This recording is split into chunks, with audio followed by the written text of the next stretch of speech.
Welcome to Celeb Scene Central. If you know Gary Coleman, it's likely due to his iconic performance as the precocious orphan Arnold Jackson on Different Strokes. You may know that Coleman stayed around 4 feet 8 inches his whole life due to a kidney condition. Gary, Peacock's new documentary about the troubled life of the late actor, reveals something few fans know. Coleman lived without any kidneys for nearly 25 years. The kidney that had been transplanted into Coleman's body at the age of 5 and allowed him to make it to adulthood, explains lifelong friend Dion Mile in the doc, was absorbed by the body. So from December 1, 1985, until his death in 2010, Gary lived without a single kidney in his body. Gary traces Coleman's life from his humble origins in Zion, Illinois, to superstardom on Different Strokes before he'd even reached teenagedom, to his rocky adult life, which was beset by turbulent relationships, exploitative financial entanglements, and a struggle to maintain his acting career. Coleman's mother Sue remembers that at about 2 years old, Gary started to run a temperature, and that's when they found out that he had this congenital kidney defect.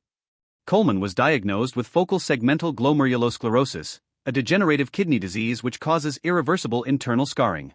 When he was 5.5, we got the news that they had a kidney for him, Coleman's mother says.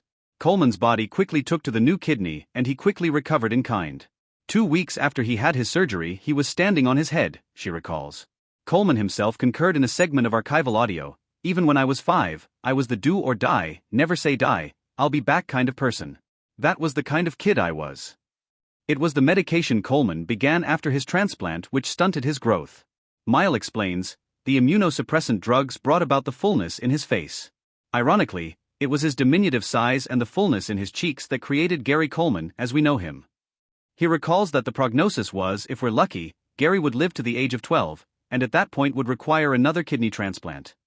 Coleman would live well past the age of 12, but in 1985, when he was 17, he grew sick.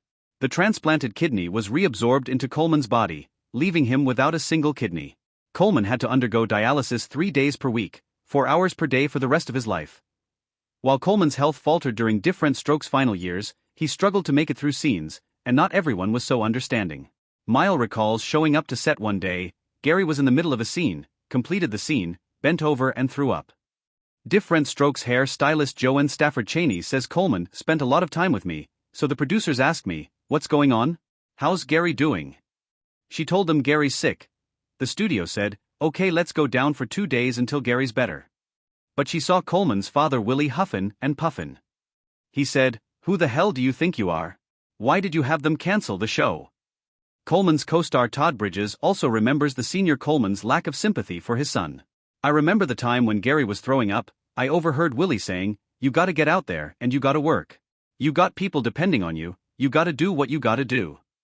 Different Strokes was cancelled in 1986, a year after the trouble began with Coleman's last kidney. During its peak, Coleman became the highest-paid child actor of his generation, earning $100,000 per episode of the sitcom.